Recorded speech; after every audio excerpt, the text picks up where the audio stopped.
കഴിഞ്ഞ 10 വർഷത്തിനിടെ 360 മുകളിൽ സിവിൽ സർവീസ് വിജയികളെ സൃഷ്ടിച്ച് മികവിന്റെ കേന്ദ്രമായിരിക്കുകയാണ് തിരുവനന്തപുരത്തെ ഫോർച്യൂൺ IAS അക്കാദമി. കേരളത്തിലെ IAS അക്കാദമികളിൽ നമ്പർ 1 സ്ഥാനമാണ് ഫോർച്യൂൺ IAS അക്കാദമിക്കുള്ളത്. ആദ്യമായി പരീക്ഷ എഴുതിയ 7 ഉദ്യോഗാർത്ഥികളെയാണ് മികച്ച നേട്ടത്തോടെ സിവിൽ സർവീസിന് അർഹരാക്കിയത്. ഇത്തവണ 4ാം റാങ്ക് നേടിയ സിദ്ധാർത്ഥ് രാംകുമാറും ഫോർച്യൂൺ IAS അക്കാദമിയിലെ വിദ്യാർത്ഥിയാണ്.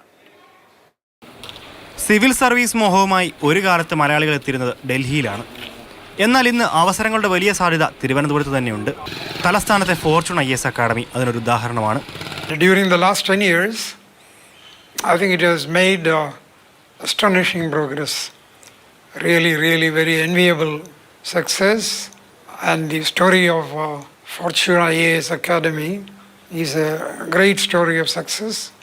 ഈ വാക്കുകളെ സാധൂകരിക്കുന്നതാണ് റിസൾട്ട്.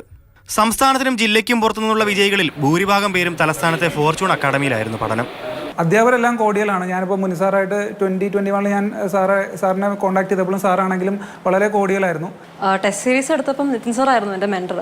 സാറാണ് ഓരോ പേപ്പറിലും അപ്രോച്ച് എങ്ങനെ മാറ്റണം, ഇങ്ങനെ വേണം, ഇങ്ങനെ വേണ്ടാന്ന് കറക്റ്റ് പറഞ്ഞത് സാറാണ്. അപ്പം മോസ്റ്റ് താങ്ക്ഫുൾ നിതിൻ സാറിനോട് തന്നെയാണ്.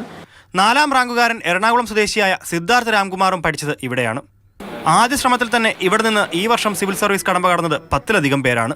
ഞാൻ 2021 ഡിസംബറിലാണ് പ്രിപ്പറേഷൻ തുടങ്ങിയത്.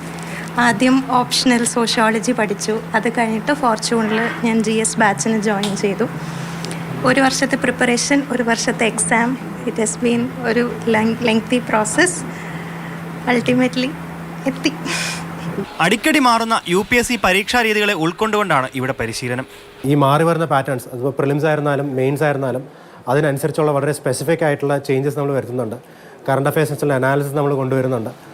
ആൻഡ് ഓവറോൾ അത് ഒരാൾ ചെയ്യുന്നൊരു ഡിഫറൻസ് അല്ല, ഒരു എൻറ്റയർ ടീം ആയിട്ട് കൊണ്ടുവരുന്നതാണ്. എല്ലാ സ്റ്റേജിലും എങ്ങനെയാണ് ഈ എക്സാം അപ്രോച്ച് ചെയ്യേണ്ടത്, ഓരോരോ സബ്ജക്റ്റ് എങ്ങനെ അപ്രോച്ച് ചെയ്യേണ്ടത്, ആൻസേഴ്സ് എങ്ങനെയാണ് നമ്മൾ ഒരു സബ്ജക്റ്റിൽ നിന്ന് വേറെ സബ്ജക്റ്റിലേക്ക് പോകുമ്പോൾ എങ്ങനെയാണ് ചേഞ്ച് ചെയ്യേണ്ടത്, അതൊക്കെ അവർ ഫ്രം എ ബേസ് നമ്മൾ പറഞ്ഞു കൊടുക്കാറുണ്ട്. കഴിഞ്ഞ 10 വർഷത്തിനിടെ 400-ലധികം പേരാണ് ഇവിടെ നിന്ന് സിവിൽ സർവീസ് റാങ്ക് ലിസ്റ്റിൽ ഇടം പിടിച്ചത്. മാതൃഭൂമി ന്യൂസ്, തിരുവനന്തപുരം.